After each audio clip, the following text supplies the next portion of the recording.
Pues el día de hoy es muy importante para los mexicanos, es el nacimiento de el presidente que todavía gobierna con su ejemplo, Benito Juárez García, el mejor presidente que ha habido en la historia de nuestro país, un indígena zapoteco que demostró cómo debe ser un gobernante: honesto, austero, patriota. Por eso hoy vamos a su pueblo. Hoy vamos a estar en Guelatao, vamos a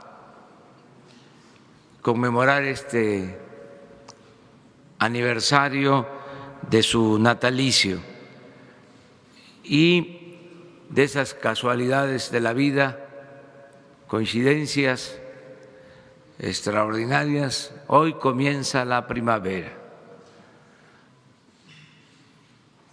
Vamos a estar en Oaxaca el día de hoy.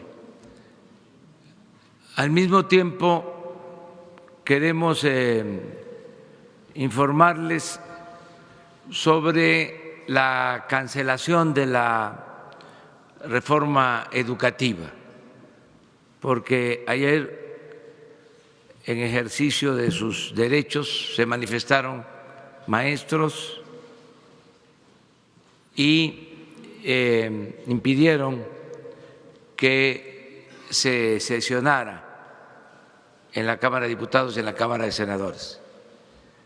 Me dirijo a todo el Magisterio Nacional, a todos los trabajadores de la educación, para que se deje de manifiesto con toda claridad que siempre hemos cumplido y vamos a seguir cumpliendo con nuestros compromisos, que somos consecuentes, no ahora, sino desde hace mucho tiempo, que luchamos por la justicia y por una auténtica democracia. Siempre dije que no estaba de acuerdo con la mal llamada reforma educativa. Lo dije antes que otros y defendí a los maestros cuando querían imponer esta mal llamada reforma educativa, cuando inclusive querían imponerla con violencia, con el uso de la fuerza.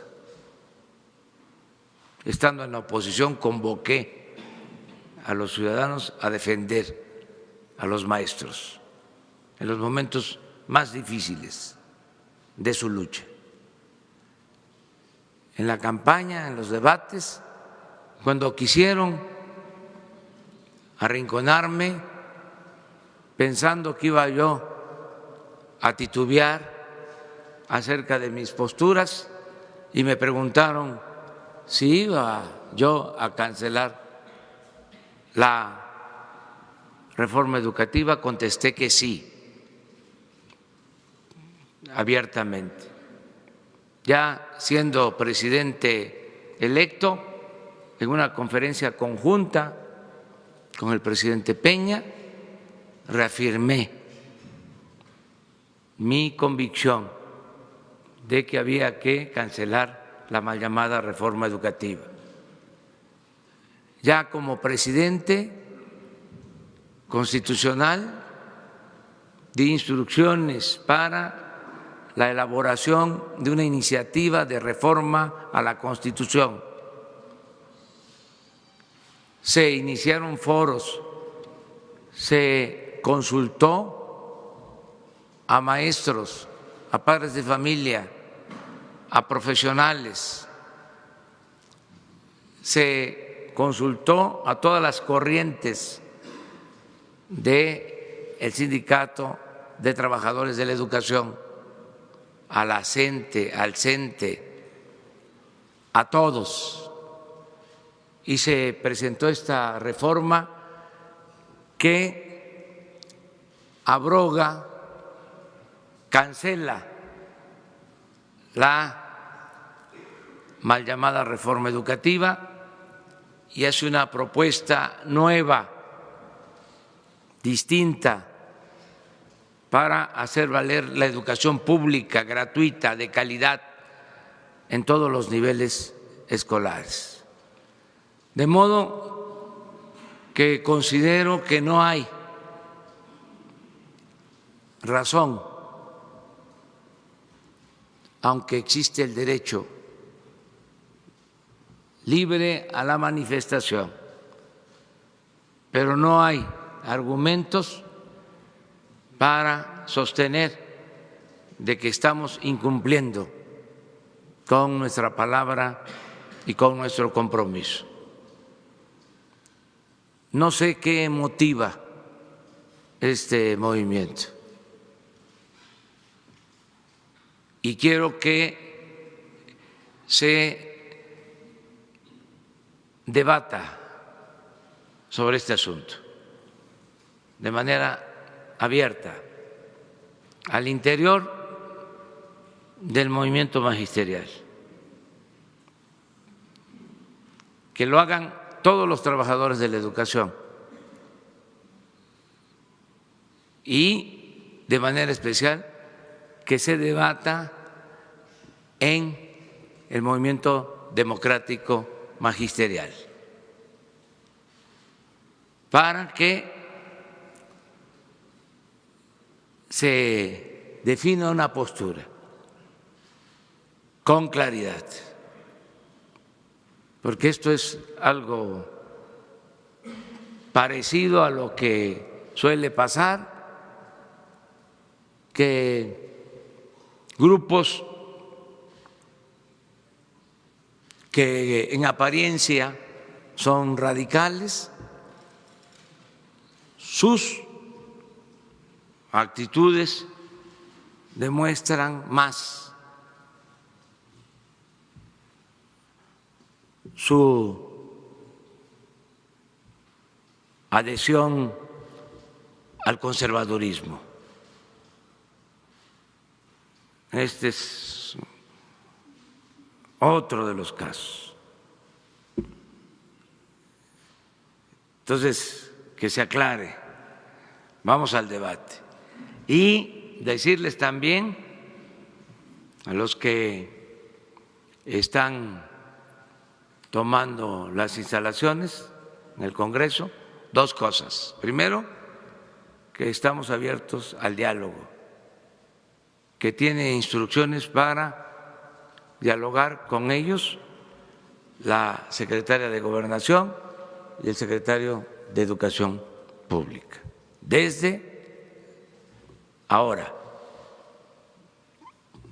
que integren sus comisiones y a dialogar todo lo que se requiera. Y lo segundo, decirles también, darles la garantía de que no va a haber represión, que nosotros no somos represores, que no nos confundan, que no somos los mismos. Yo entiendo que hay un proceso de adaptación a las nuevas circunstancias, estaban acostumbrados pues a enfrentar a gobiernos autoritarios, pero ya no es así. Yo voy a recomendarle de manera muy respetuosa a los legisladores que si es necesario para evitar cualquier provocación, que no sesionen. Lo mejor es la paz y la tranquilidad. y que todos los mexicanos nos atengamos a la opinión pública, al criterio de los ciudadanos, que sean los ciudadanos los que decidan y califiquen si estamos bien en nuestras posturas. Ya no hay posibilidades para la imposición ni para el extremismo. Esta ciudadanía está muy politizada, muy consciente. Entonces, al debate en las redes sociales sobre este tema, al debate en las comunidades, en los pueblos, al debate al interior del movimiento magisterial, al debate entre todos para hacer valer la democracia. Quiero que quede muy claro a todos qué es lo que estamos proponiendo, para que no se vaya a sacar algo de contexto o se nos vaya a atribuir algo que no estamos sosteniendo, que no se quiera agarrar una bandera que no tiene que ver con nuestro propósito, con nuestras intenciones. Nada de excusas, nada de pretextos, claridad, transparencia. Y vamos a seguir hablando, si es necesario, de este tema aquí, para alentar el diálogo. Pero ya no hay partidos ni sindicatos, ni mucho menos grupos de intereses creados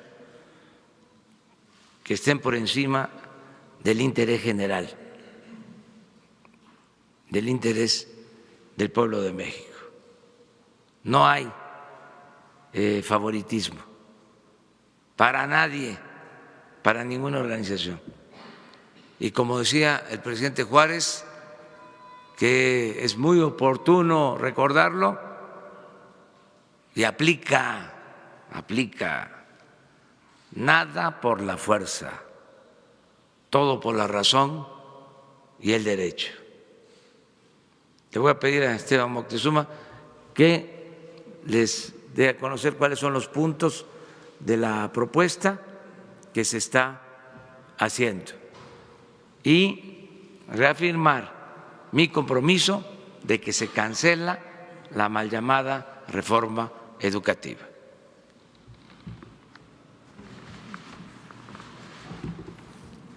Muchísimas gracias, señor presidente. Muy buenos días a todas y todos. La iniciativa para la abrogación de la reforma educativa y para que nazca de esta un acuerdo educativo, porque ha participado desde hace ya 6 meses la sociedad entera y particularmente las maestras y los maestros dándonos sus opiniones sobre el sistema educativo. Tiene varios puntos que voy a decir de manera muy condensada, porque es lo que la define. En primer lugar, queda abrogado el texto constitucional previo y también a raíz de la aprobación de la iniciativa se abrogarán la ley del Instituto Nacional para la Evaluación de la Educación y la ley del Servicio Profesional Docente también queda abrogado. No habrá evaluaciones punitivas ni obligatorias, sino que habrá un nuevo derecho docente. Los maestros van a tener derecho a un sistema de formación y actualización que subrayo que es gratuito porque actualmente los cursos que toman los maestros se cobran. Este nuevo derecho va a hacer que los maestros mejoren su práctica docente y no habrá ninguna liga entre evaluación y permanencia en el empleo. Explícitamente en la iniciativa queda textualmente esto. Además está el compromiso del señor presidente de la reinstalación de los maestros cesados a raíz de la reforma educativa y la eliminación de las sanciones contrarias a derechos laborales. Al maestro se le da un papel muy importante en nuestro país, que es agente de la transformación social, con lo cual se revalora toda su función frente a la sociedad y con todo el sistema de formación tendremos mejores maestros. La buena noticia es que nuestras maestras y nuestros maestros quieren ser mejores. Y esto nos lleva a que en el texto venga la enseñanza-aprendizaje en el centro de todo el esfuerzo educativo, no las cargas administrativas que actualmente agobian al profesorado. Nos dicen las maestras y los maestros que gastan alrededor del 50% de su tiempo en llenar formatos y el otro 50% en atender a sus niñas y niños. Por eso es que vamos a hacer esta descarga administrativa. La promoción de los maestros estará asociada con conocimientos, aptitudes y experiencia, no con exámenes estandarizados. Los derechos laborales del magisterio están protegidos. Las opciones de mejora están precisamente señaladas en el artículo 3 y en lo que no se mejora se aplica el artículo 123 constitucional apartado B. Quiero hacer hincapié en que estos elementos de mejora, antes de la reforma educativa, por ejemplo, existía la carrera magisterial. Con la carrera magisterial, más de 500,000 maestros lograron subir el sueldo más de 40%. Esto quiere decir que tienen un tratamiento para profesionalizar su profesión, como es el caso de la carrera magisterial previa a la reforma educativa. Y ahora habrá una nueva carrera magisterial para la promoción. En el caso de la búsqueda de una educación de excelencia, esta se define como el mejoramiento integral que promueve el máximo logro de aprendizaje en el aula en beneficio tanto del alumno como de la comunidad. En el caso de las niñas, niños, adolescentes y jóvenes, estos van a estar al centro de la educación. Cabe destacar que es la primera vez que la palabra, el concepto joven, aparece en nuestra Constitución. La educación superior será obligatoria. También debo mencionar que se recupera la educación inicial. En la nueva currícula se impulsará un pensamiento crítico y se impulsarán valores cívicos. Regresa el civismo a la educación. Se crea un sistema nacional de mejora continua de la educación, en donde se va a analizar todo el sistema, pero en particular a las autoridades educativas para que cumplan con su obligación. Por primera vez, y esta es una demanda que recogimos de las maestras y los maestros en los foros en todos los estados, las familias y la comunidad se vuelven corresponsables de la educación, porque las maestras y los maestros requieren también de la participación de los padres de familia para lograr su tarea. La educación se define como equitativa. Este es un concepto central en la nueva iniciativa. Impulsará acciones que revertirán carencias alimentarias, de infraestructura y su mantenimiento en zonas de alta marginación y becas para favorecer la permanencia en la escuela. El Sistema Nacional de Mejora Continua de la Educación va a tener un consejo técnico integrado por maestras y maestros con experiencia frente a grupo y especialistas.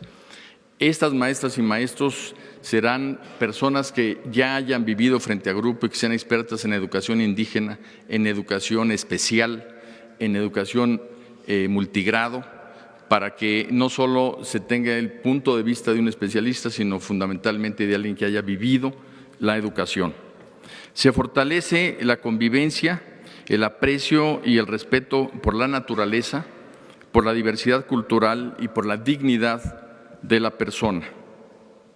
Es una educación inclusiva, este es otro de los principios que se agregan, intercultural y plurilingüe, con respeto a los derechos de todos.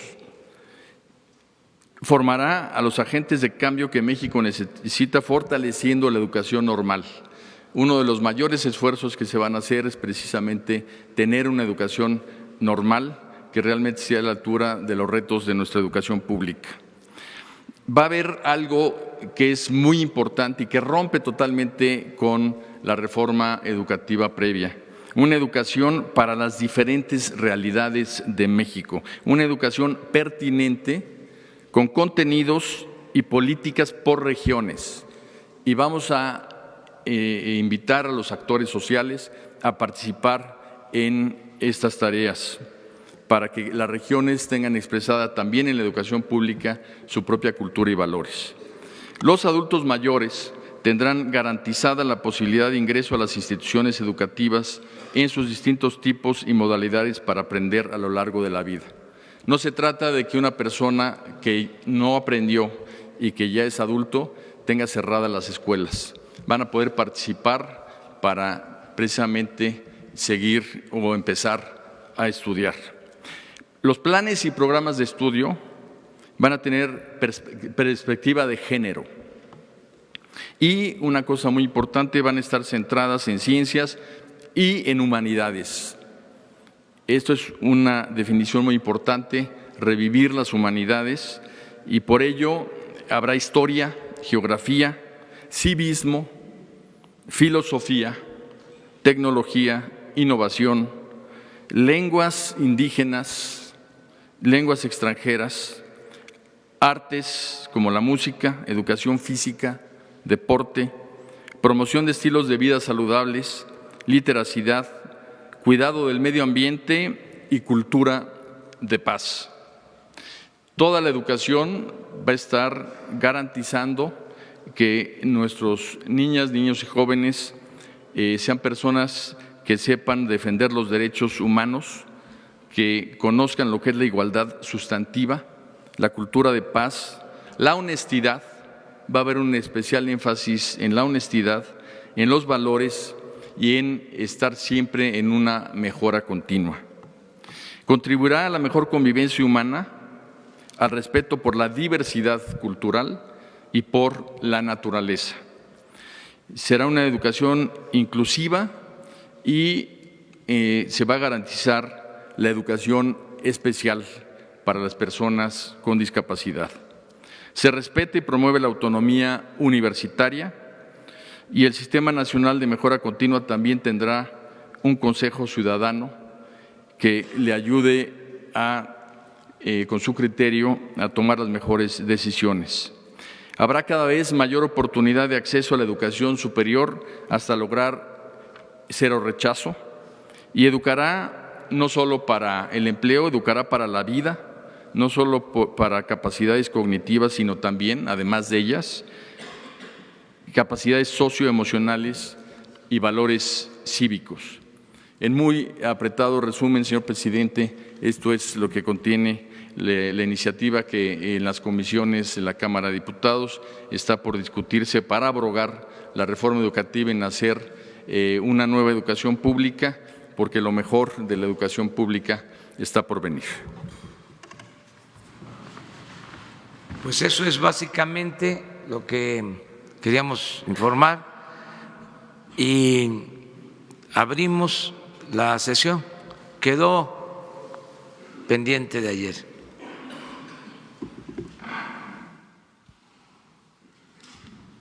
Gracias. Buenos días, señor presidente. Buenos días, secretaria, secretario. Alejandro Lelo de la Red Diario Basta, Tabasco. Y preguntarle, presidente, en el Senado ya se va a empezar a discutir el tema de la revocación de mandato. Los escenarios de la oposición, sobre todo el más importante, es que si usted va en la boleta en el 2021, en la elección intermedia, arrasaría incluso las 17 gubernaturas.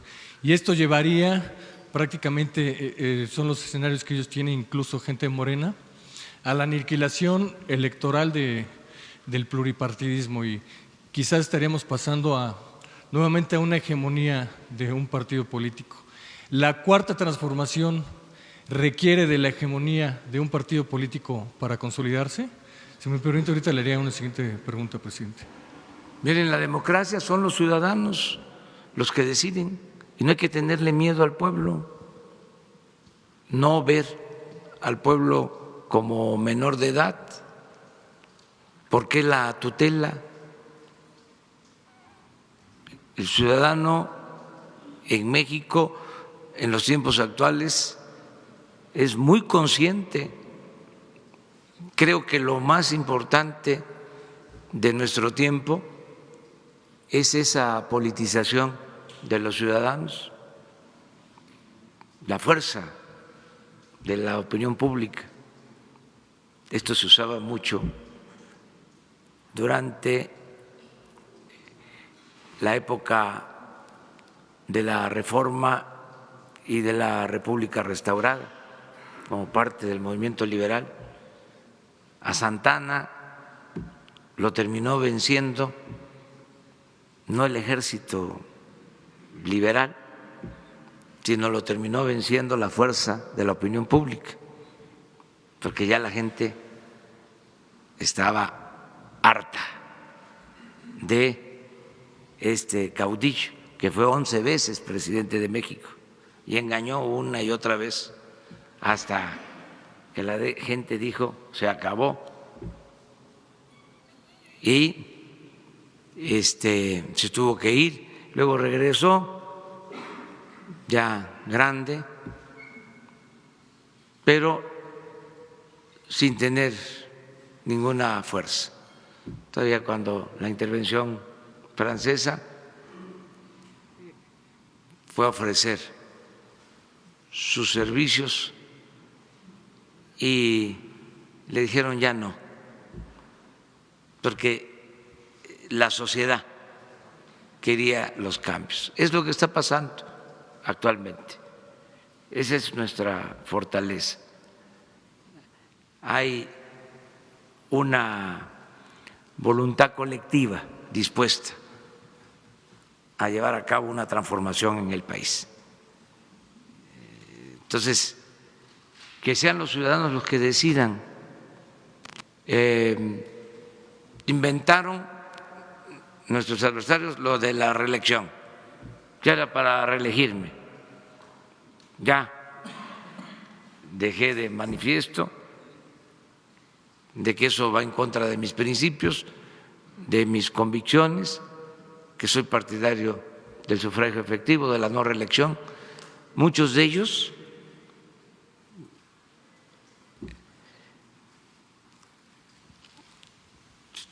aprobaron la reelección en los últimos tiempos para diputados y para otros cargos. Y ahora sacan la bandera de la no reelección. Hay mucha hipocresía en todo esto. Por eso digo que la verdadera doctrina de los conservadores es la hipocresía. Bueno, yo no me voy a reelegir, yo me someto a la revocación del mandato para que a mediados del sexenio la gente decida si continúo o no. Si continúo, termino en el 24, bajo ninguna circunstancia seguiría en el gobierno. Y además tengo la convicción de que van a ser suficientes 6 años para sentar las bases, crear el hábito democrático, erradicar la corrupción y echar a andar la economía para que haya trabajo y haya bienestar en el país. Entonces, el que no quieran aprobarlo de la revocación del mandato, argumentando de que voy a ir en la boleta, pues es algo parecido, guardadas las proporciones, a lo que me hicieron cuando me desaforaron. No querían que yo fuera en la boleta del 2006. En el fondo eso era. Inventaron de que había yo incumplido con la decisión de un juez, que había yo violado un amparo que había yo construido un camino para comunicar un hospital en contra de un mandato legal y que por eso me desaforaban. Cuando hubo línea, consigna desde Los Pinos, y fue una de las cosas vergonzosas del Poder Judicial,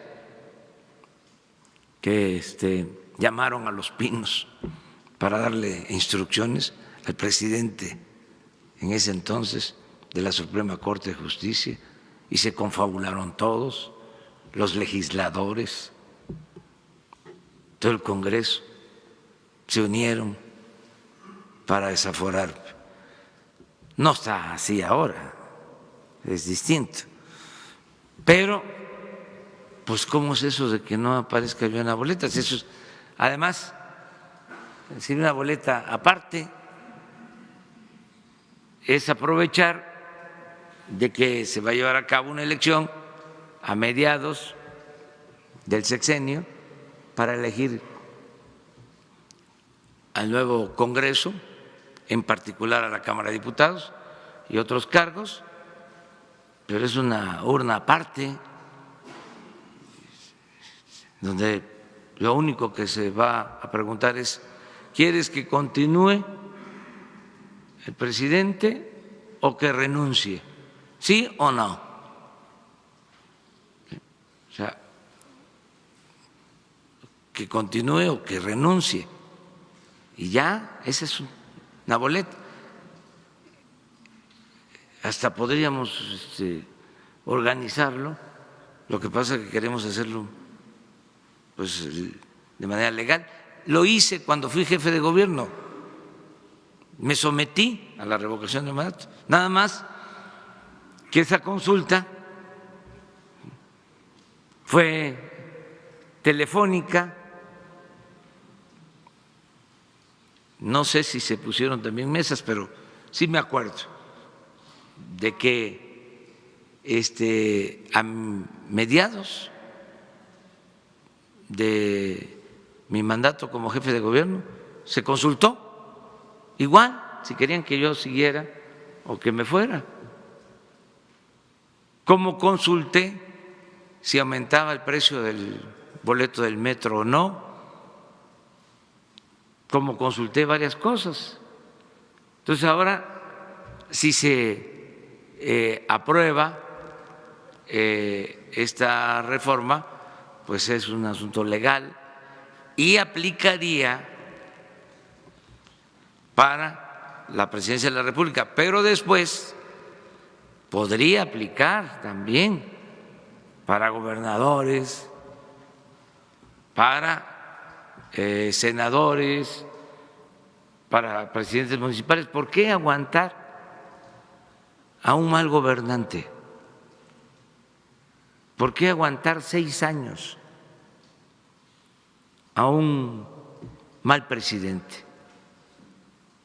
Imagínense cuánto se hubiese ahorrado si se hubiese establecido de tiempo atrás la revocación del mandato, que no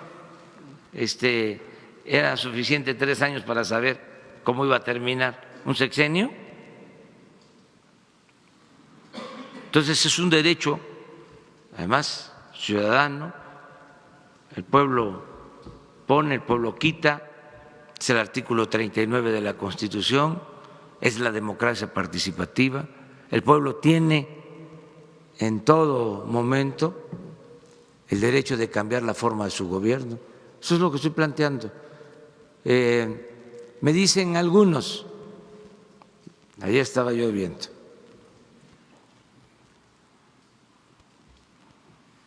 que si era necesario suscribir el compromiso. Pues sí, aunque esté en la Constitución, aunque tengo principios, tengo ideales, para que no haya excusas, pretextos. Es lo mismo ahora si no informamos, pueden salir a decir, es que se incumple con el compromiso, no se abroga la reforma educativa.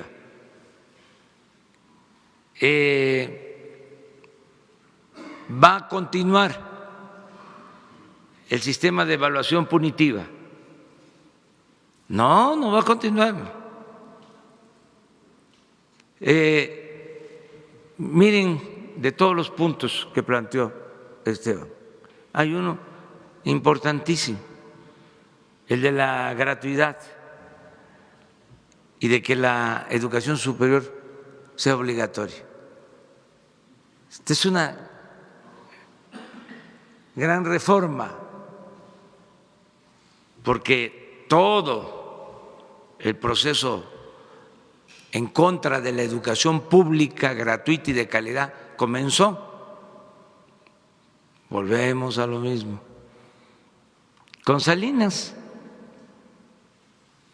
siendo Zedillo secretario de Educación, se reformó el artículo 3 para que la educación fuese obligatoria, gratuita, solo en el nivel básico. Es decir, primaria, secundaria. Y se empezó a poner al mercado la educación en el nivel medio superior y en el nivel superior. Desde entonces, ahora es educación gratuita, obligatoria, lo que significa que la educación no es un privilegio, es un derecho del pueblo y que el Estado tiene que garantizar la educación a todos los mexicanos. Eso está en esta reforma. O sea, es regresar a lo que se establecía en la letra y en el espíritu de la Constitución antes de esa modificación que se hizo al artículo 3 durante el gobierno de Salinas. Pero así como eso, otras cosas.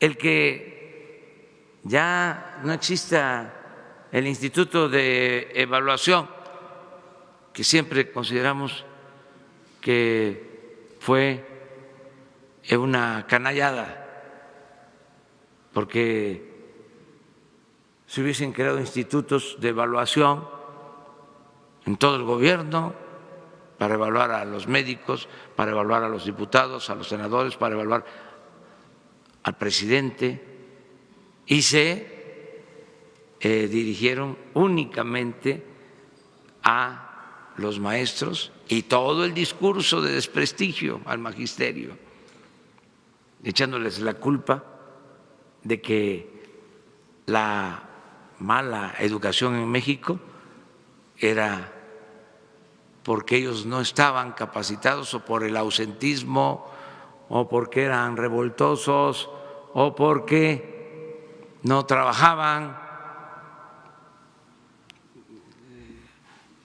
afectaron la dignidad del magisterio. Entonces,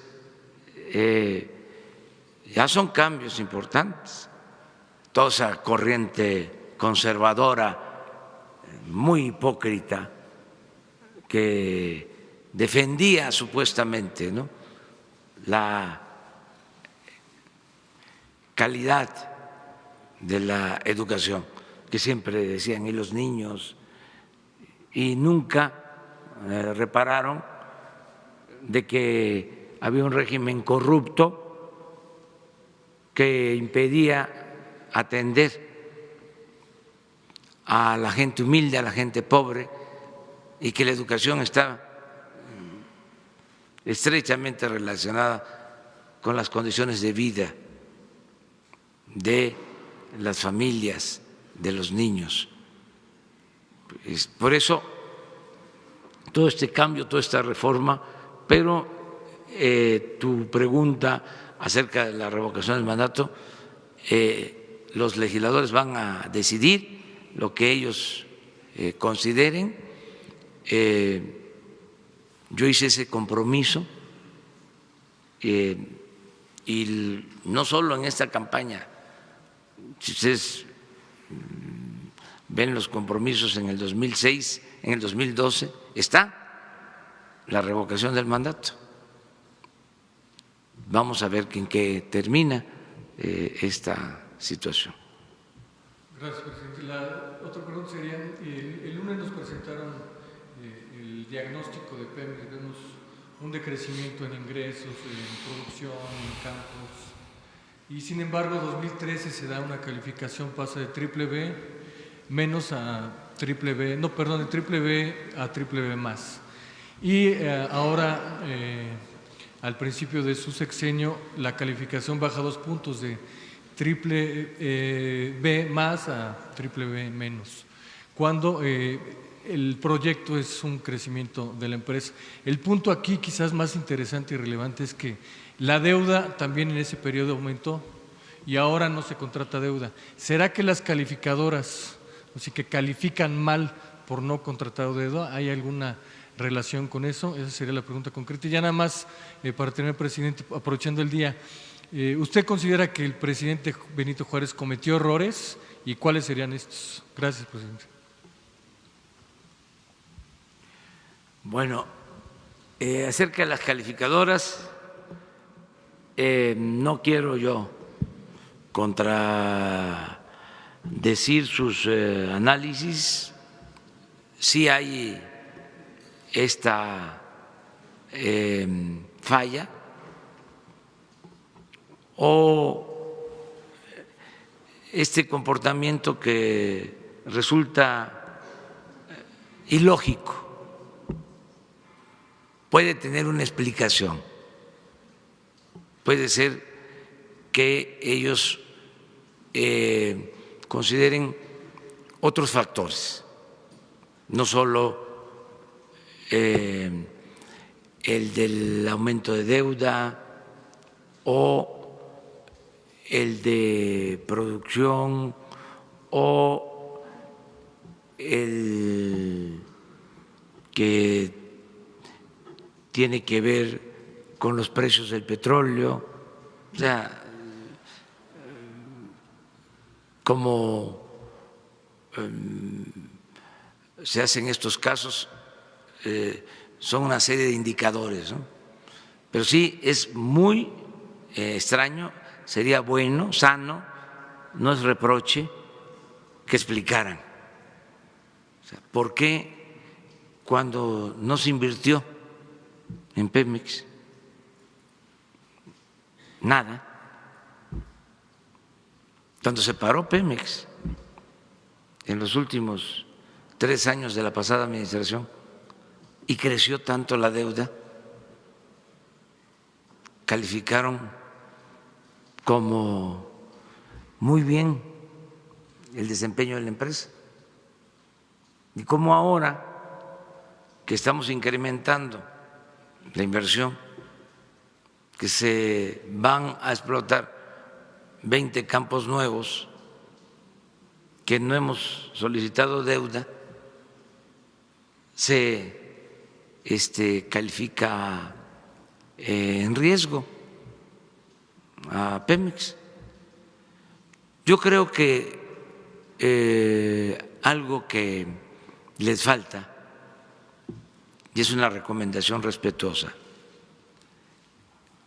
no solo a esa calificadora, sino a todas, y al sistema financiero en su conjunto, es que se tome en cuenta la variable corrupción. Creo que eso es lo que les distorsiona cualquier análisis. No toman en cuenta eso. Aunque al mismo tiempo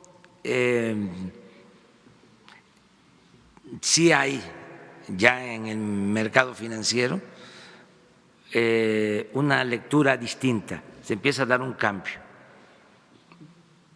Por ejemplo,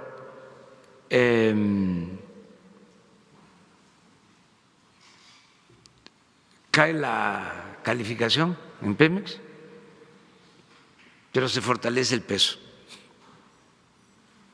Ayer estuvo el peso fortachón,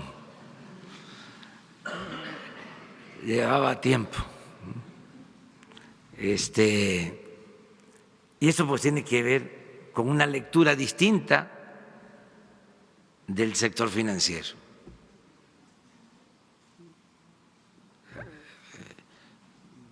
También tiene que ver de cómo están viendo lo de corrupción.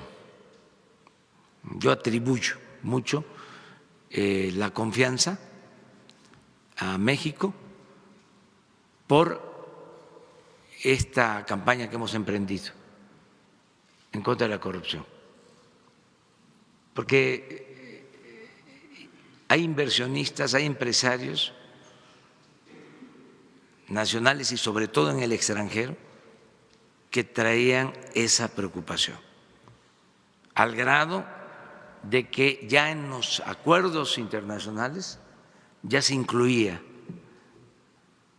el compromiso de gobiernos de acabar con la corrupción, porque eso les afectaba mucho. Por ejemplo, no hay, cuando existe corrupción, libre mercado, no hay competencia, se monopoliza todo. ¿Y cuál es una de las condiciones básicas del modelo neoliberal? La competencia. Pero eso se anulaba con la corrupción, porque se sabía de antemano quién iba a ganar un contrato, o unas cuantas empresas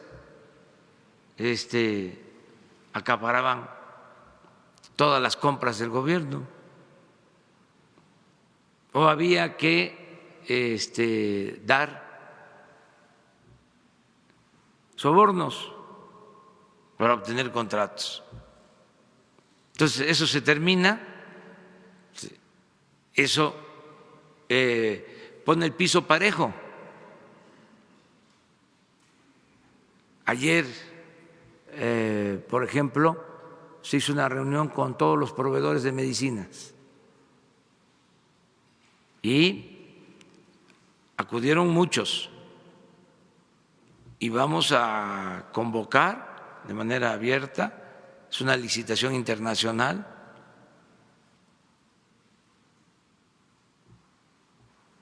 y que no haya preferidos. Me informaron de que participaron más de 200 proveedores, porque ya no queremos que tres vendan el 70%. ¿Y esas sí van a participar en las licitaciones, esas tres? Esas hasta que se aclare si esas adquisiciones fueron legales, si no hubo corrupción, si no hubo influyentismo, que sería inmoral. O sea, decir, a ver, no pasó nada. Además es violatorio de la Constitución, del artículo 28. No pueden haber monopolios. Entonces, son cambios que se están dando. Muy bien. Que le decía del presidente Benito Juárez, si usted cree que cometió errores, ¿y cuáles serían? Gracias, presidente. Todos los seres humanos cometen errores, pero fueron muchísimos más sus aciertos, muchísimos más. Su honestidad, su perseverancia, su apego a los principios, su estoicismo, es decir, el padecer de sufrimientos. Imagínense lo que es que se van a su esposa, a sus hijos al extranjero porque corrían riesgos, y allá en el extranjero se mueren sus hijos y él está acá en la lucha y solo escribe para decir que le dolía mucho. Y el patriotismo, la fe inquebrantable en la causa que defendía. Gente muy cercana a él, de principios, con convicciones, no aguantaron. Cuando parecía que todo estaba perdido, le recomendaban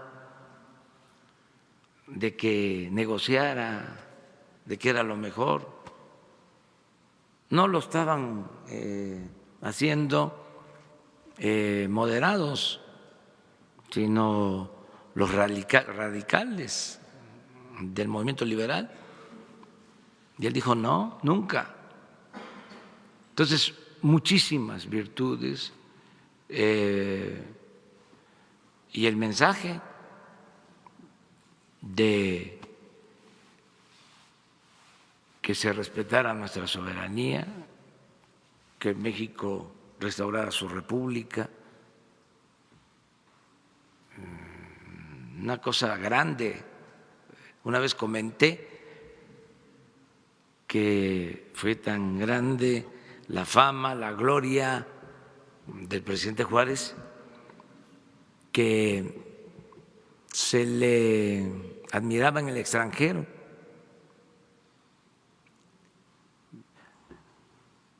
Mussolini se llamaba Benito porque su papá admiraba a Juárez. Por eso le pusieron a Mussolini Benito.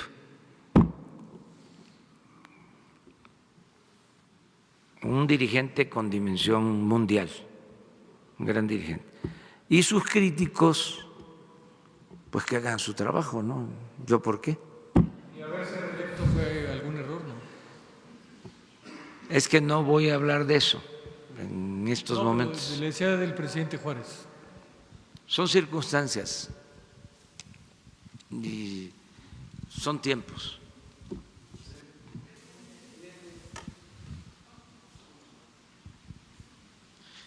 Buenos días, presidente, secretario. Enrique Legorreta, de Quinto Poder. Ayer el exdirector de la CFE, Enrique Ochoa, sugirió que tanto Manuel Bartlett como usted podrían tener desconocimientos sobre la forma en que se llevaron a cabo los contratos para la construcción de los gasoductos, a los que usted ha hecho referencia y que fueron expuestos también en el Desfalco Profundo, una investigación conjunta entre Quinto Poder y Código Magenta. ¿Qué tendría que decir al respecto? También el ahora diputado negó que la CFE está en quiebra e incluso dijo que dejó ganancias durante su último año de gestión en el 2016. ¿Coincide con todo lo que está diciendo y con lo que están encontrando ustedes en la administración? Muchas gracias. No, no coincido con él. Respeto su punto de vista, pero no lo comparto. Fue desastroso lo que hicieron en los contratos para la construcción de los gasoductos.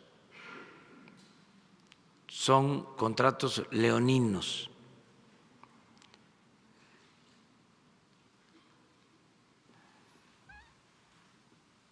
Les comento dos, tres cosas. Una, se tiene que pagar por esos gasoductos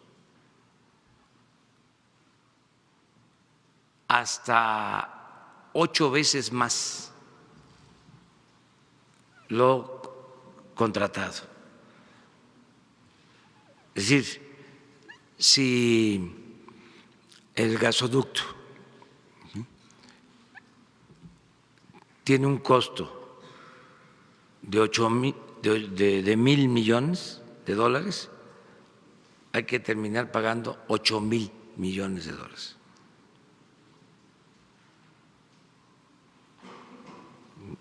De manera inexplicable, porque no solo es la construcción, sino el sistema de financiamiento.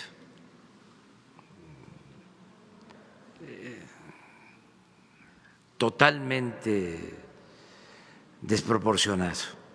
Ese es un caso. Otro. Paga la Comisión Federal los gasoductos y no pasan a ser propiedad de la Comisión Federal de Electricidad. Siguen siendo propiedad de la empresa que los construyó.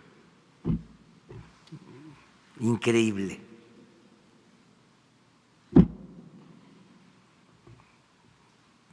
Y tres, si por alguna razón, como sucede, se detiene la construcción, la Comisión Federal de Electricidad tiene que pagar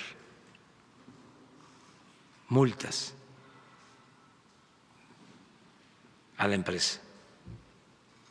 Yo espero que se llegue a un acuerdo, porque es muy oneroso. Les voy a dejar un documento, parece como si nos hubiesen puesto de acuerdo, porque ayer precisamente tuve una reunión de trabajo con el director de la Comisión Federal de Electricidad y vimos el tema y le pedí unas notas sobre este caso y me las entregó. Hoy en la mañana me llegaron muy temprano y se las voy a dar a conocer, las voy a compartir con ustedes. Quiero aclarar que no buscamos afectar a las empresas, que queremos que se llegue a un acuerdo, que busquemos una salida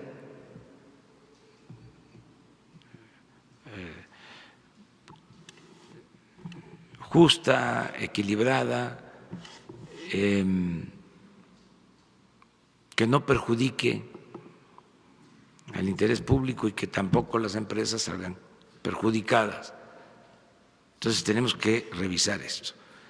Legalmente no queremos cancelar los contratos, nada más les puedo decir que tienen una falla de origen, no fueron aprobados estos contratos por los consejos de administración.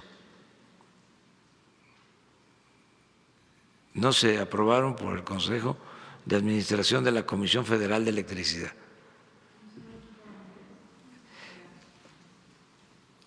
Es un asunto de interpretación jurídica, pero no estamos en ese terreno. Lo que queremos es, a ver, vamos a sentarnos a revisar contrato por contrato y a llegar a acuerdos en los mejores términos. ¿Y en ese caso se interpondrían ya las denuncias contra quienes sean los responsables o ya están en ese proceso? Vamos a revisar bien los contratos, sí vamos a transparentar todo, bueno, al grado que les voy a dar el documento que me entrega el director de la Comisión Federal de Electricidad, después de un análisis que se hizo de todos estos gasoductos. Dos más, vamos atrás. Tú. Buenos días, presidente. Montserrat Sánchez, de Reporte Índigo. Son dos preguntas. La primera, el día de ayer se registró un atentado contra otro periodista en Oaxaca. Pedirle fecha exacta cuándo va a presentar las modificaciones que se van a hacer al protocolo para proteger a periodistas y a derechos humanos, ya que en este año van 4 asesinados y, por ejemplo, el primero, que fue en Baja California, contaba con esta protección. Y la segunda, en la visita a las Islas Marías, los trabajadores nos decían que les avisaron desde febrero que los iban a cambiar, pero ya va para un poco más de un mes y no saben a dónde, o sea, están en incertidumbre en su situación laboral. Gracias, presidente. Sí, en los dos casos vamos a dar respuesta. Puede ser mañana, que le pida yo a Alejandro Encinas, en el primer caso, lo de la protección de periodistas. Ya se está trabajando en mejorar este mecanismo. Entonces mañana, si les parece, les informamos sobre eso.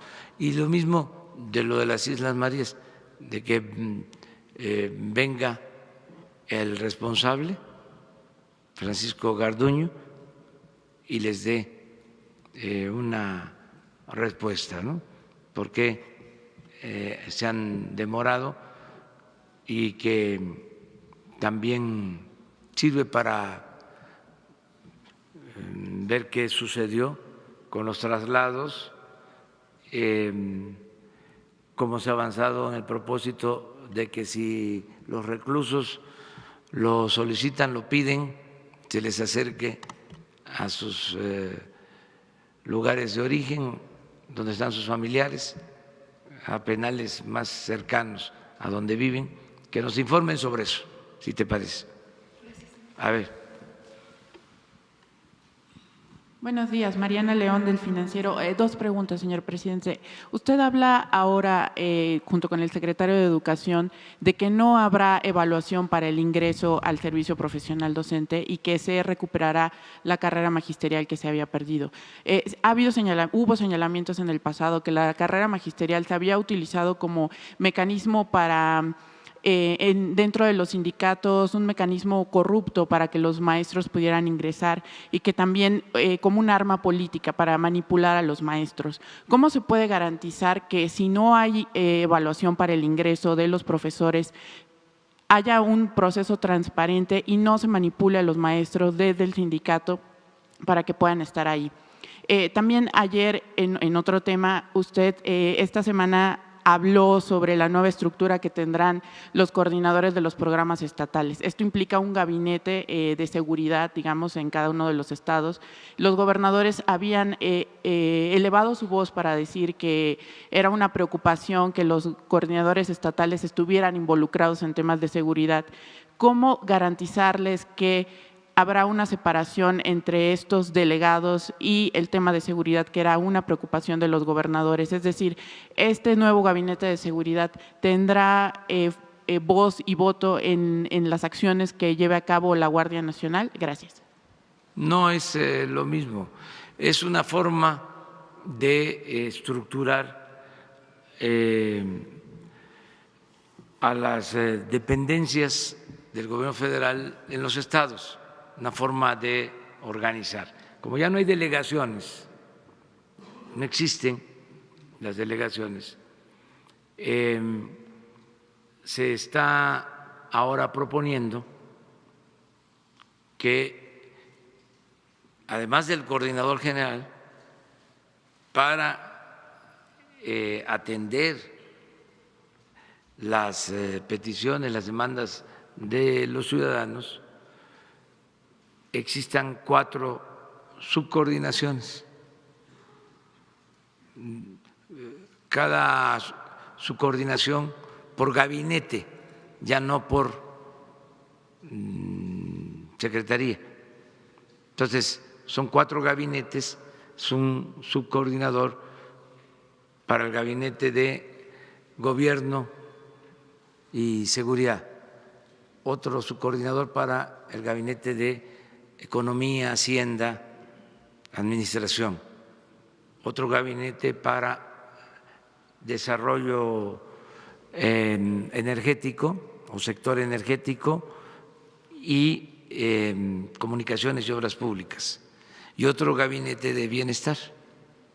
Entonces, es el coordinador y 4. Y un administrativo, porque en cada estado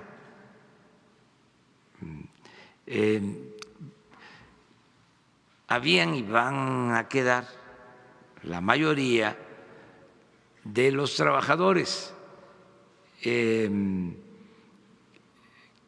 base, de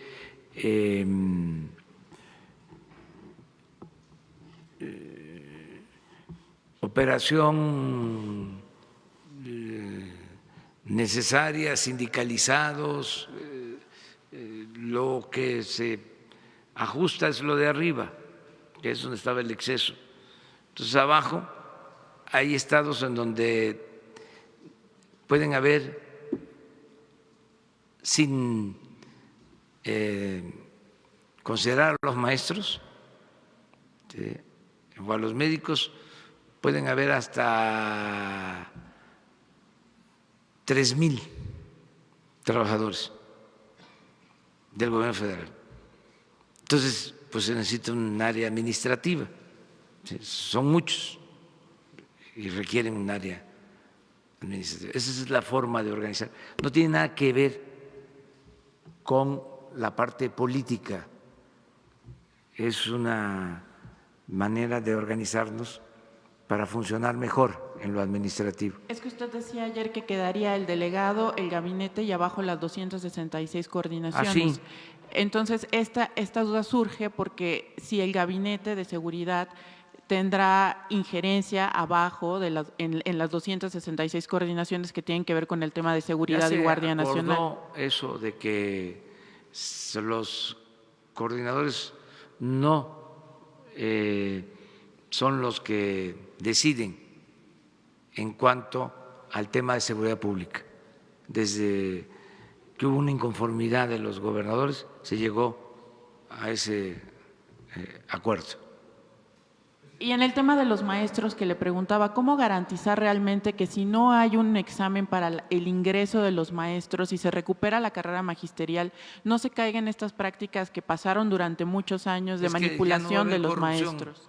No va a haber corrupción, sencillamente. O sea, no se va a permitir la corrupción en nada. No hay influyentismo. Entonces, lo de las evaluaciones se elimina y se busca un sistema de participación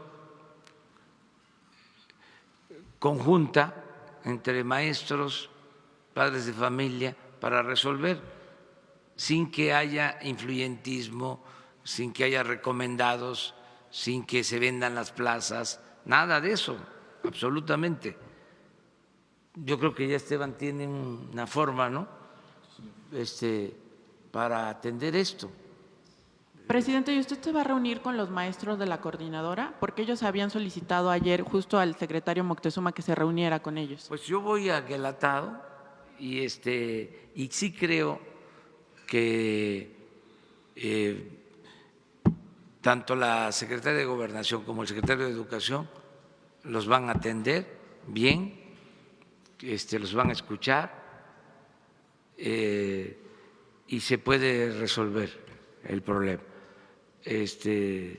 Yo no puedo estar en todo porque pues tengo otras cosas también. Esto es muy importante, pero está siendo atendido. Yo estoy al tanto, ¿sí?, de todo lo que sucede. Si no, tendría yo que atender, porque esta es una sección, ¿sí?, básicamente es de Oaxaca. Tendría yo que atender a los de Chiapas, tendría yo que atender a los de Michoacán, tendría yo que atender a los del CENTE, tendría yo que atender, ¿sí?, a los mineros, tendría yo que atender pues a muchos. Entonces tenemos que distribuirnos el trabajo. Hay lineamientos generales. Claro que voy a ver a los maestros. En Y el Atao la mayoría van a ser maestros. Ahí los voy a saludar, ahí vamos a hablar. Y todo el tiempo estoy recogiendo los sentimientos de la gente y atendiendo problemas, siempre. Entonces, también eso ya va a cambiar. Nada de que, a ver, vamos a la mesa de diálogo, ¿no? Como era antes, ¿no? Y se dialoga y luego rueda de prensa. ¿Y saben qué hacían a veces? Se reunían, se dialogaba, se ponían de acuerdo de lo que iban a salir a decir allá afuera y habían otros acuerdos. Habían otros, los secretos,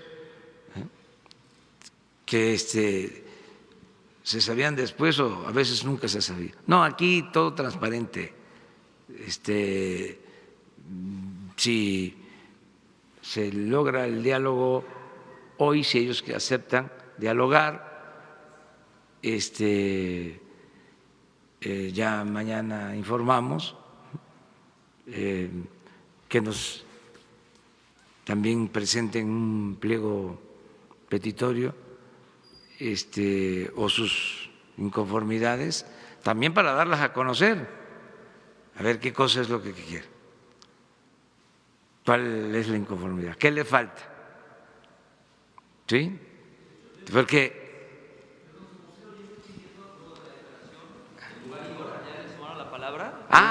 bueno, qué bueno, ya, a las 10 de la mañana, no en Gobernación, eso está muy feo, como decía don Fidel Velázquez, no voy a Gobernación porque ahí nada más regañan, no, la Secretaría de Educación Pública, ahí, ¿te parece? Claro que sí. A las 10 de la mañana, ahí, hoy, ahora, ya saliendo de aquí, ya nos vamos ahí.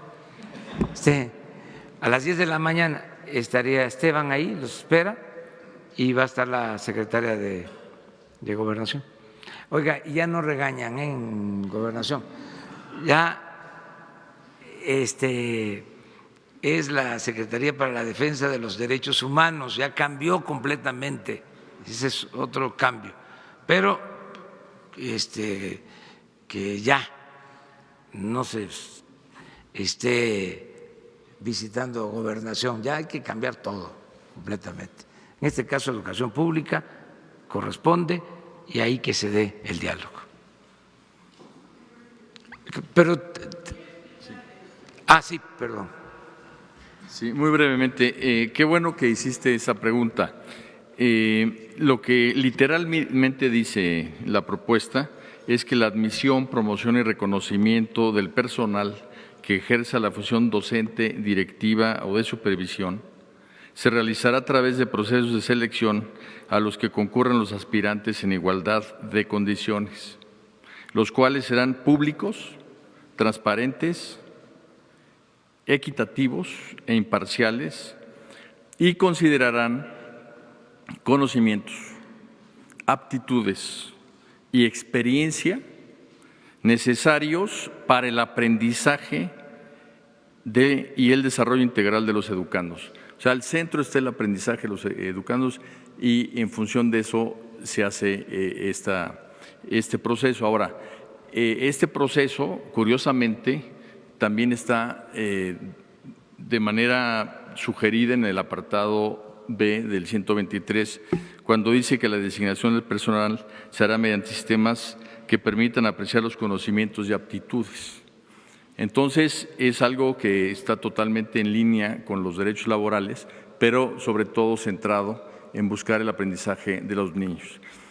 En tu pregunta dices, entonces, el ingreso no se hará a través de exámenes.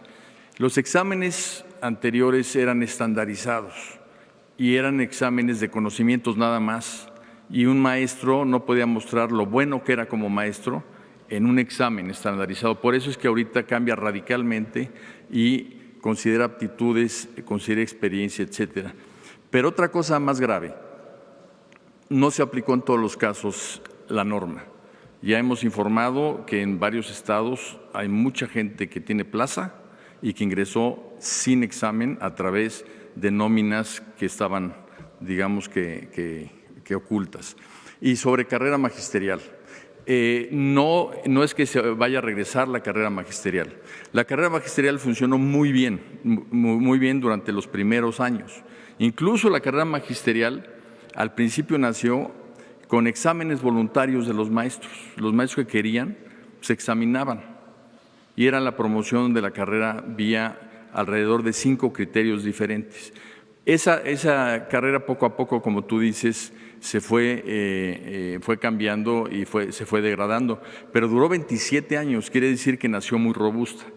Al decir que va a haber una carrera magisterial, una carrera profesional del magisterio, etcétera, hablamos que sí va a haber un mecanismo de estímulo a los maestros para que se preparen, para que se capaciten y que en base en ello tengan promociones. Entonces no va a ser la carrera magisterial, va a ser una carrera del magisterio y no vamos a definirla en la SEP. La vamos a definir junto con los maestros, junto con las maestras, junto con los agentes de la educación, en mesas de trabajo que van a ayudarnos a hacer las leyes secundarias, tal y cual hicimos esta iniciativa con consultas muy amplias. Muy bien. Una más. A ver.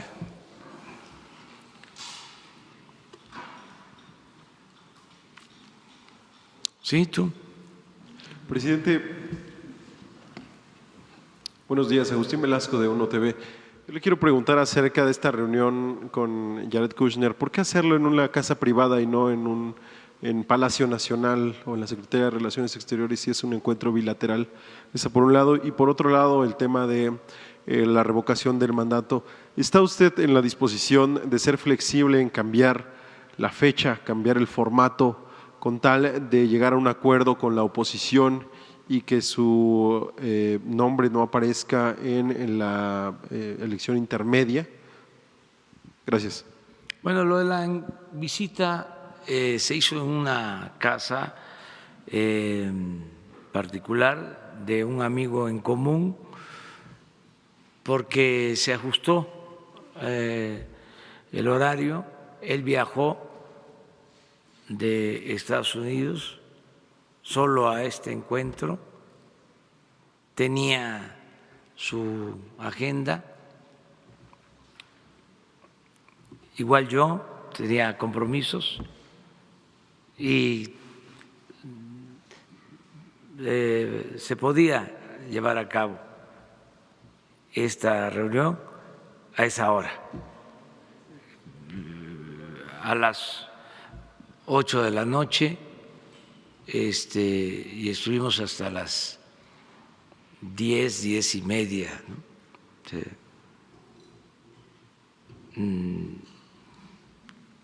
Ahora sí que muy tarde para este encuentro por las labores que uno realiza, ¿no? Y lo hicimos así porque lo consideramos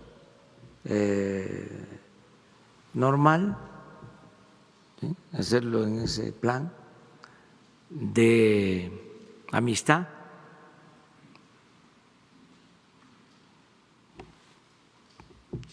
Cenamos ahí, no fue una reunión rígida,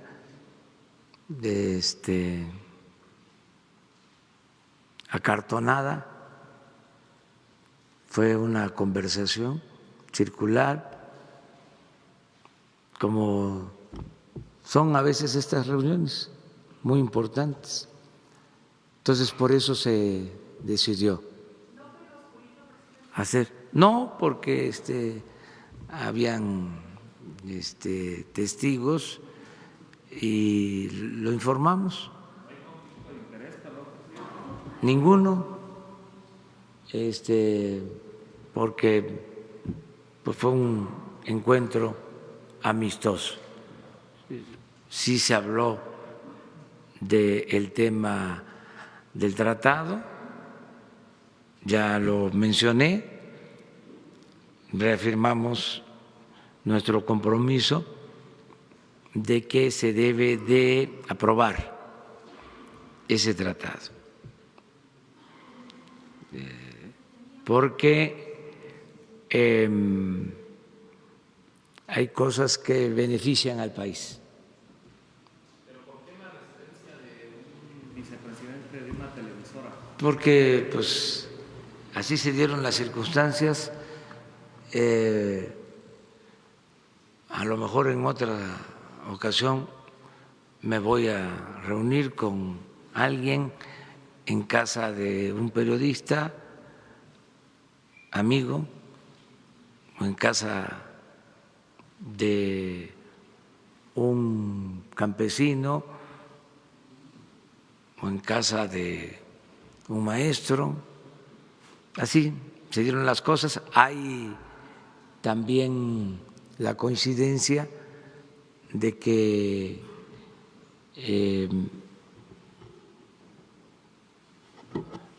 se tiene amistad entre las partes. Entonces fue en ese ambiente de amistad, nos sentimos cómodos.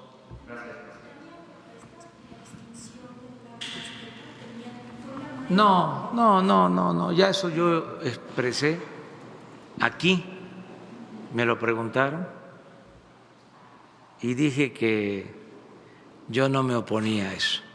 Y señor presidente, ¿por qué aceptó usted ir a casa de un particular siendo usted el presidente de México? Porque no se me quita nada. O sea, yo soy respetuoso de la investidura presidencial. Si fuese yo a hacer algo indigno, entonces sí, no podría yo reunirme en ningún lado con nadie, pero pues yo tengo mi autoridad moral para asistir a cualquier encuentro, cualquier acto. Tampoco era cualquier empresario, ¿no? Era el presidente, era de la principal televisora del país y con muchos intereses también. Sí, y hay celos y sentimientos, y yo los entiendo, pero ya, mire, así, abrazos y amor y paz, ¿sí? Ya, no tantos celos, no tantos sentimientos. Me llevo muy bien con todos, nos llevamos muy bien con todos y tenemos que reconciliarnos. Es una etapa nueva. La cuarta transformación también implica la reconciliación nacional, la reconciliación histórica. Entonces, lo importante es de que se mantiene con el gobierno de Estados Unidos una relación de amistad. Esto dice mucho. No puedo explicar todo lo que significa tener una relación de amistad y de respeto mutuo. Es fundamental. México, con todo respeto, no es Brasil, no es Italia. ¿Sí? Italia es Roma y Roma fue durante mucho tiempo la cuna de la civilización occidental, como Grecia, como Atenas, muy importantes, ¿sí? Esas naciones. Brasil, importantísimo, una gran nación, un gran pueblo. Pero nosotros, por razones de geopolítica, tenemos que mantener un cuidado mayor de nuestra relación con Estados Unidos. Somos vecinos, a eso me refiero, para que no se vaya a malinterpretar, que no somos Brasil o no somos Italia o Francia. Tenemos 3.180 kilómetros de frontera con Estados Unidos. Viven 24 millones de mexicanos en Estados Unidos. Tenemos estrechas relaciones económicas, comerciales. Compartimos historias de confrontación y también momentos de amistad, de solidaridad. O sea, es una relación equivalente a la relación que debemos tener también por cuestiones históricas, geopolíticas, culturales, con nuestra América, como decía Martí. Es igual. Y añado, queremos tener muy buenas relaciones con todos los pueblos, con todas las naciones, con todos los gobiernos del mundo. Entonces, por eso este encuentro y otros, y vamos a seguir dialogando, porque nos importa tener buenas relaciones con el gobierno de Estados Unidos, como tener buenas relaciones con todos los gobiernos. Y lo que buscamos es ver si se puede hacer el acuerdo bilateral de inversión para el empleo y el desarrollo del país. Yo pensaba que ya se había pasado esto. No, quedó. Pero bueno, ahí se va a ir aclarando. No, pero no fue así en oscurito, fue público. Creo que se les informó, ¿no? Bueno, cuando terminó el encuentro. Sí, es que si no, también, imagínense, se informa antes, o sea, no se podía haber llevado a cabo. Porque no fue del todo formal, no fue un encuentro acartonado, fue una plática, fue una conversación abierta. Eso fue.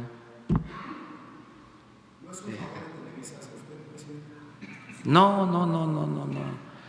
Bueno, a lo mejor sí, y yo recibo todos los favores. Todo el que quiera ayudar, es bienvenido, bien recibido, todas sus buenas intenciones. No, si no es toma y daca la política. O sea, la política tiene que ver con principios, tiene que ver con ideales. Y también no todo el que ayuda lo hace siempre por un interés. Sí, ya sé que son temas interesantes de análisis, de reflexión.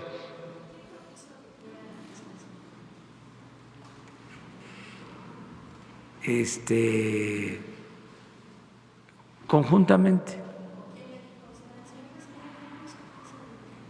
No, se vieron las opciones y ofrecieron que podía ser ahí, dije yo sí, acepté.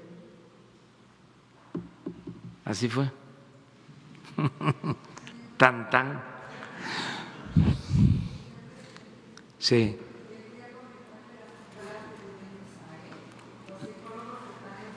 A frente de estas escuelas que están atendiendo a estos niños vulnerables de diferentes especialidades, no tienen, ¿cómo se llama? No tienen su plaza de psicólogo, sino tienen de maestro frente a grupo. Y además están ganando menos que un maestro.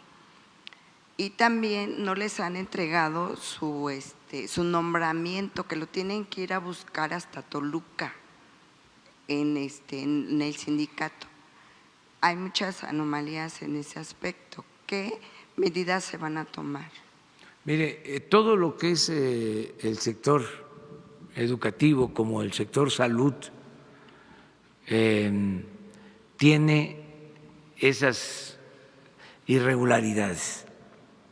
Muchos trabajadores eventuales, trabajadores por honorario, que llevan mucho tiempo de esa forma, que como en este caso tienen una profesión,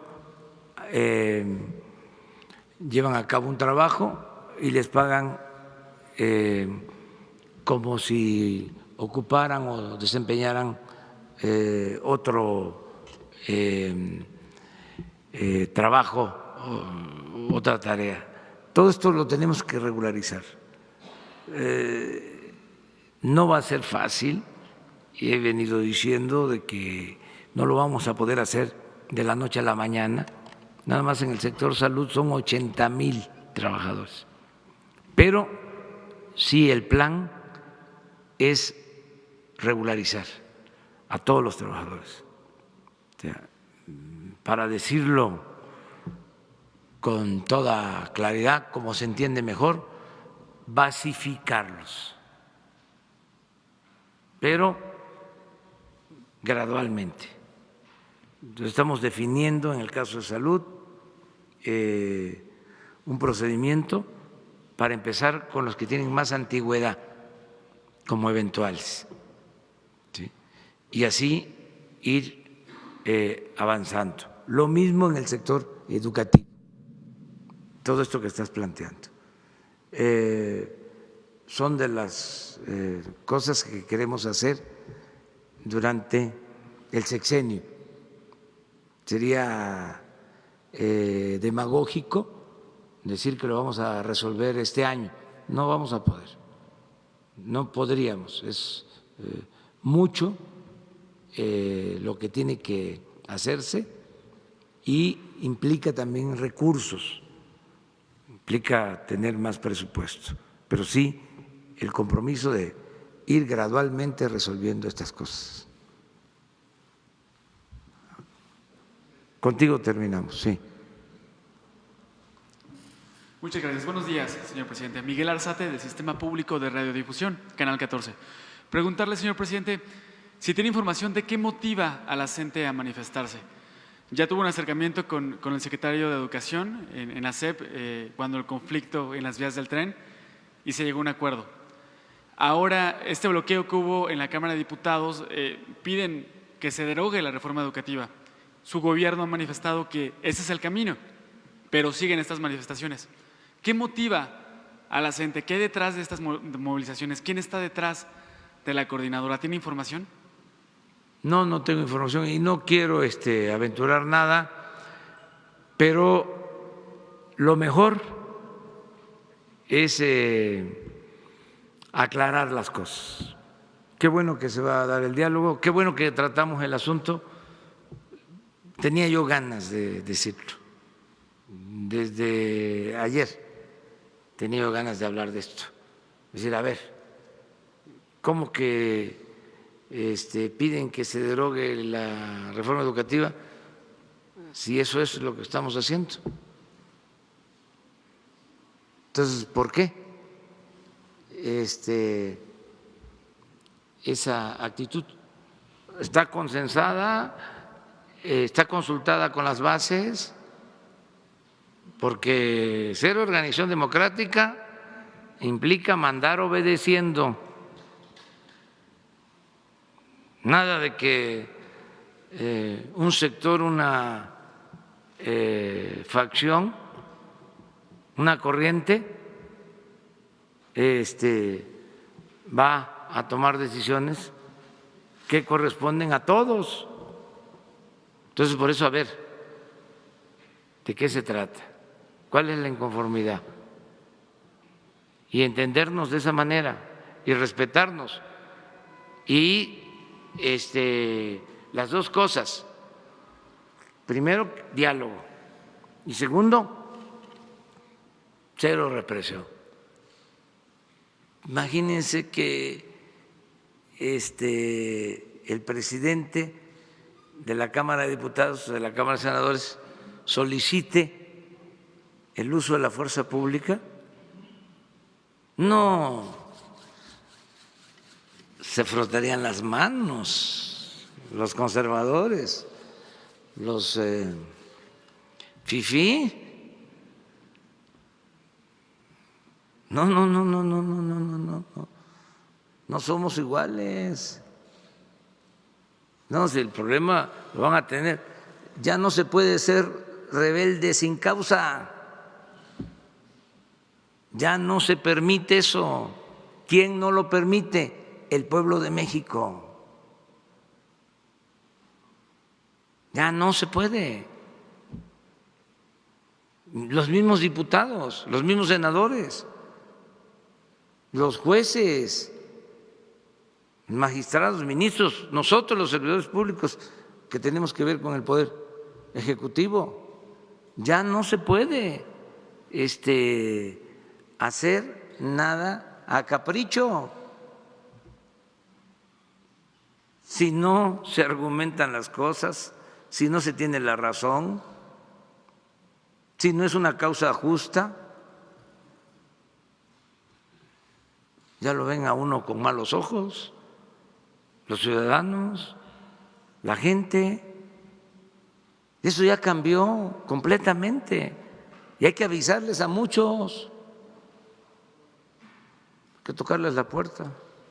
Tum, tum, tum, tum, tum. Te vengo a avisar de que ya cambió la realidad social y política de México. Ya pégate tu sacudida, tu zarandeada.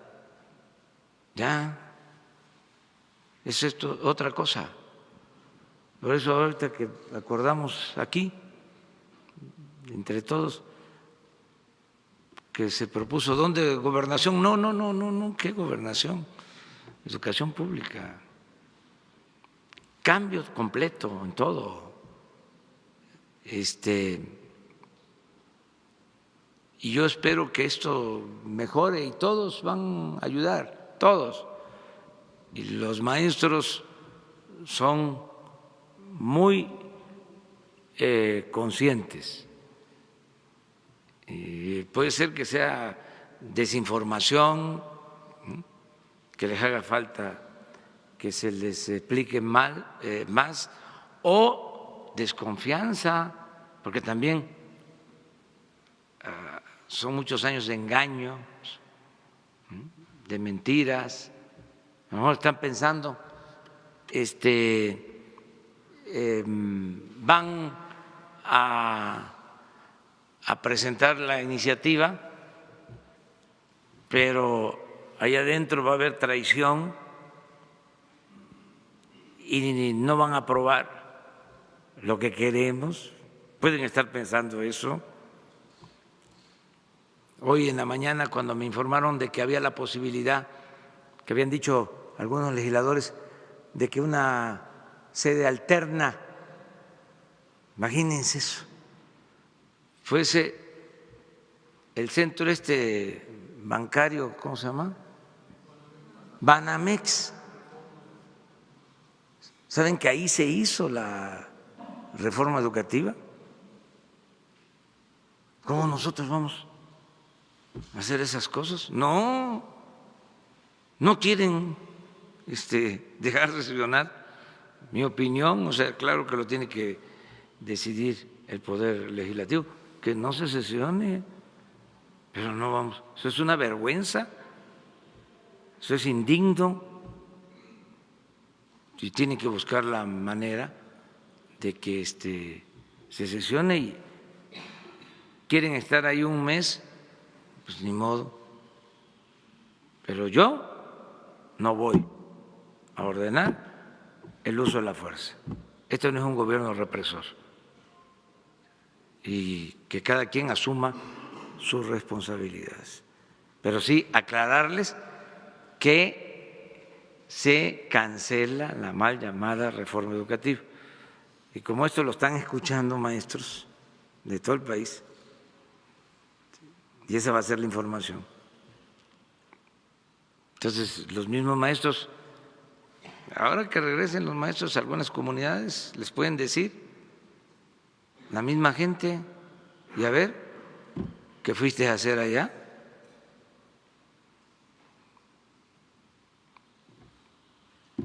¿Cuál es la causa? Porque las comunidades apoyaban a los maestros o apoyan en sus luchas, pero que les informaban de qué se trataba. Pero resulta que se busca un cambio de verdad y hay una oposición. Entonces yo espero que sea por falta de información y que se resuelva con el diálogo y que adelante. Muy bien, muchas gracias. Nos vemos mañana.